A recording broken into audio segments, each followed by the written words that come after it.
O Senhor esteja conosco. Proclamação do Evangelho de Jesus Cristo segundo Mateus.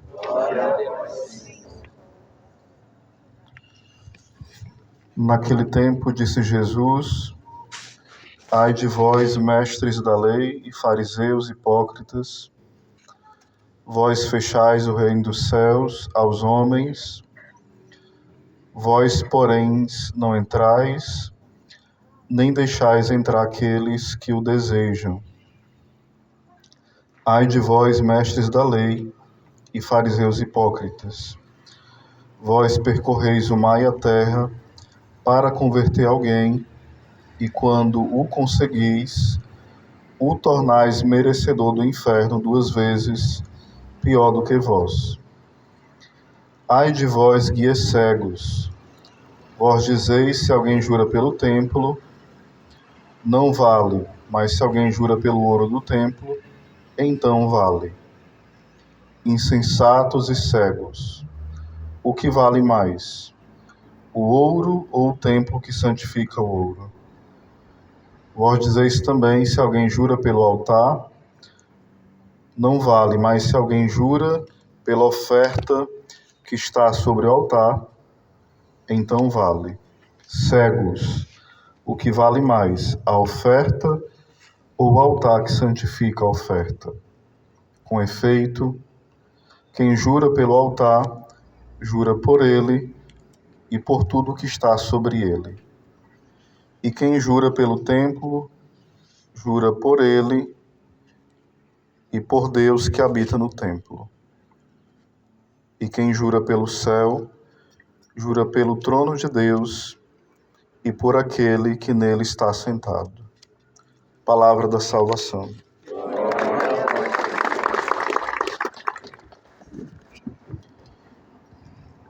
Cada parte desse evangelho de hoje necessitaria muito tempo para explicar, então vou tentar fazer um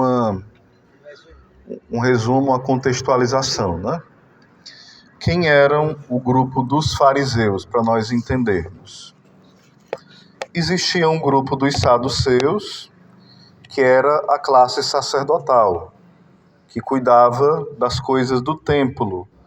O templo era a coisa mais importante para os judeus, onde era feito os sacrifícios. Então, para os judeus, aquilo que era referência das coisas mais sagradas era feito aonde? No templo. O local aonde se referia a Deus sempre, a indicação era o templo. É tanto que era uma das obrigações para os judeus, era ir pelo menos, no mínimo, 2 vezes ao templo, né? No mínimo estourando pela Páscoa, né? Tem até o episódio onde Jesus se perde ali, é encontrado no templo, né? No período ali, onde nós olhamos, nesse período da sua adolescência. Depois, nós vemos que tem um outro grupo que se destaca também, que é os fariseus. Eles não são uma classe sacerdotal, eles são uma classe de estudiosos. Qual é a função dele dentro do povo judeu? Eles ensinam as escrituras, a lei. Então, a especialidade deles, qual é? Ensinar a Torá, que seriam os 5 primeiros livros da Bíblia, o Pentateuco, e ensinar o livro dos profetas, o Antigo Testamento, né? Que nós conhecemos. Então, eles deveriam guardar a lei de Moisés e dos profetas. A função deles, qual era? Ensinar e guardar a lei de Moisés e dos profetas. Os fariseus tinham vários grupos dos fariseus, não era apenas um grupo dos fariseus. Existiam vários grupos, e entre eles havia brigas. Era como se fossem pequenos grupos e cada um interpretava, muitas vezes, um texto bíblico de uma forma. Tinha os grupos mais radicais, os grupos mais liberais, os grupos mais equilibrados. Tinham vários grupos de fariseus. No entanto, o que ia acontecendo dentro desses grupos? No geral, eles esqueceram que a lei foi dada para que as pessoas se santificassem, agradassem a Deus, fossem um dia estar na presença de Deus. E eles começaram a pegar, por exemplo, os 10 mandamentos da lei de Deus e começaram, a partir daí, tirar várias outras conclusões. Inventaram, por exemplo, 623 novos mandamentos, né?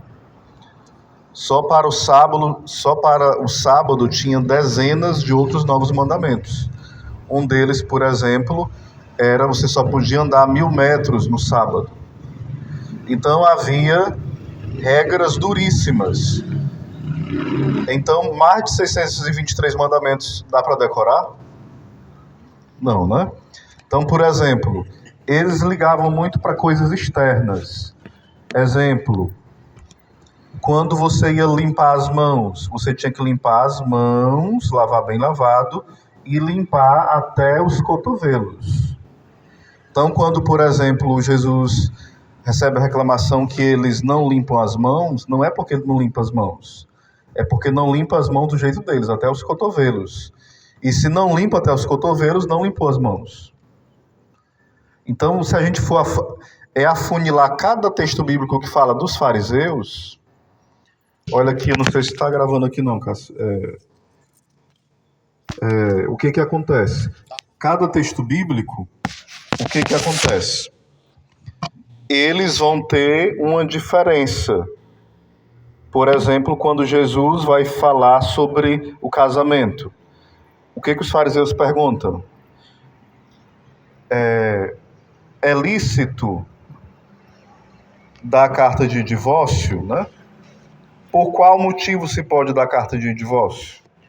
Por que os fariseus perguntam isso? Porque se discutia entre eles o quê? Alguns grupos diziam que podia por esse motivo. Outro grupo do fariseu dizia que era por esse motivo. Ou seja, havia uma briga entre os grupos de fariseu dizendo o quê? Que se a mulher cozinhasse mal, podia dar o divórcio. Se a mulher fizesse isso, podia dar o divórcio. Então havia grupos dos fariseus que tinham uma visão mais doida e outros menos doida, né? Havia grupo de fariseus, por exemplo, quando um fariseu, doutor da lei, pergunta também, e a pergunta a Jesus que ele faz: quem é o meu próximo? Essa pergunta parece besta, sim ou não? Parece. Só que havia uma discussão entre os fariseus, qual era? Quem é o próximo? Porque havia várias opiniões. O próximo, quem era? Era o israelita fiel. O próximo era um judeu convertido de verdade. O próximo era um pagão que se converteu ao judaísmo. O próximo era alguém que eu amo. O próximo, havia várias discussões.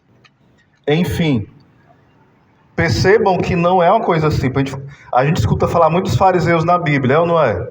E a gente acha que eles eram o cão, né? Não era bem assim. Haviam fariseus bons, retos.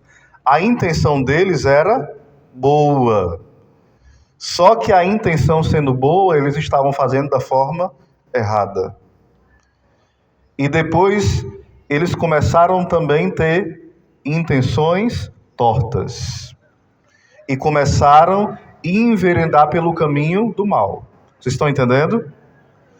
E aqui Jesus é muito duro com eles. Qual é a palavra que ele mais usa aqui para os fariseus? Hipócritas. E aqui, só para a gente encerrar a meditação, essa é uma coisa que Jesus mais critica nos fariseus. Qual é? A hipocrisia. O que é a hipocrisia? É um pecado que todos nós podemos correr o risco de cair.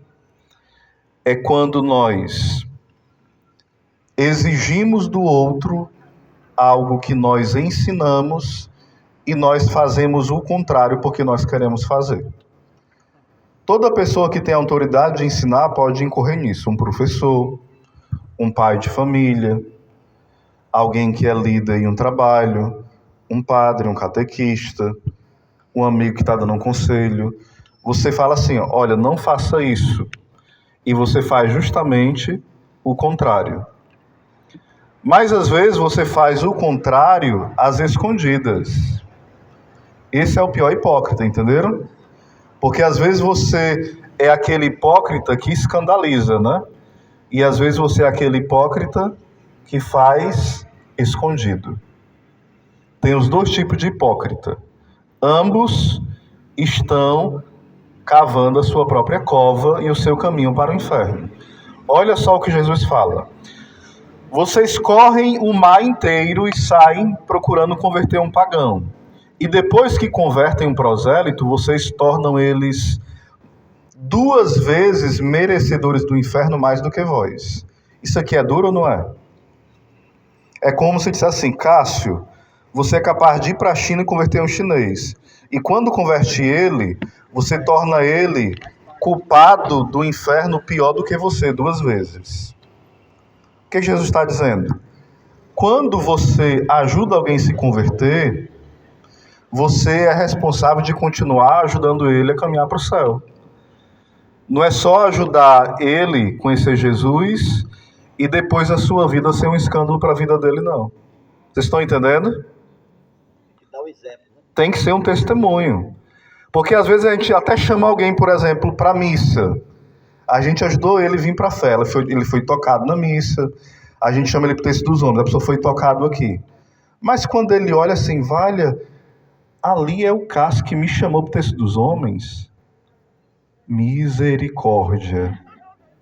Não vou mais não. Se ele tem 15 anos que vai para o texto, é da igreja, é desse jeito que é ser católico, como a pessoa está com pouco tempo que nasceu da fé, ela se escandaliza e nunca mais quer pisar na igreja. Ela vai procurar outra coisa, que não é o caminho do céu. É o caminho das seitas, do ateísmo. Então, por isso que Jesus está falando que é muito perigoso que a gente evangelize e não assuma a responsabilidade por quem nós evangelizamos. Por isso que às vezes a gente deve ter muito cuidado. A gente fala assim, ó, quem quiser que me engolir, que me engula. Eu sou assim. Me aceita do jeito que eu sou. Não, não é assim não, filho. Tem vezes que a gente tem que engolir como a gente é para mudar. Às vezes você está na fila do banco, você quer explodir, mas imagina. Peraí, será que eu não vou escandalizar? Jesus me dê força. Às vezes você está, por exemplo, na fila de uma lotérica. Você está, às vezes, chegando na missa. Há pessoas que chegam na missa atrasadas e às vezes dão escândalo porque não tem banco. Ave Maria, cheia a igreja, não tem banco e tal. A pessoa dá um show porque não tem banco, chega atrasado, ainda fica atrapalhando os outros e dá um show, né? Ou seja, a gente precisa entender que tem pessoas nos olhando, esperando o quê? Que brilhe a luz de Cristo em nós. Mas às vezes o que acontece? Se manifesta a legião de demônios em nós. Aí é complicado, sim ou não? E a gente vai para o caminho da perdição e leva uma multidão com a gente. Isso serve para o padre, isso serve para o catequista, isso serve para o pregador, isso serve para qualquer um de nós. Para o pai de família, para o filho, porque às vezes a gente acaba, infelizmente, brincando com o evangelho. É uma coisa que a gente acaba achando assim, e eu já vou encerrando agora de verdade, antes era só brincadeira, viu? Porque Deus é amor, a gente acha que o amor de Deus não é exigente. Todo amor é exigente. Você que é casado, você exige fidelidade, sim ou não? Você que é pai de família, exige respeito ou não? Você que é amigo, você exige que a amizade retribua sua confiança ou não? Ou seja, todo amor tem que ter um ato de cumplicidade de amor. E por que às vezes a gente acha que com Deus é diferente? Deus tem que aceitar tudo. Vocês percebem? Ou seja, não devolver o amor que Deus é digno e merece é a gente dizer que não quer morar com Ele no céu. Não é que Deus precise do nosso amor. Mas Deus quer o nosso amor. Diga assim, Deus não precisa do seu amor, mas Ele quer o seu amor. Só que Ele age como se precisasse, né? Às vezes Deus parece um mendigo, né? Me ame, né? Às vezes parece que quem precisa é Deus da gente, né? Ele corre tanto atrás da gente que parece que a pessoa que está mendigando e precisando é Ele. Ele insiste até o último instante da nossa vida. E Ele vai insistir. Até o teu último suspiro e o meu último suspiro, Ele vai dizer: Oséias, eu estou aqui te esperando. Eu acredito que você pode ser santo. Até o último suspiro, Ele não vai desistir de nós. Mas tem outro também que até o último suspiro Ele não vai desistir de te levar para o inferno. Então, esse mundo é um mundo de combate.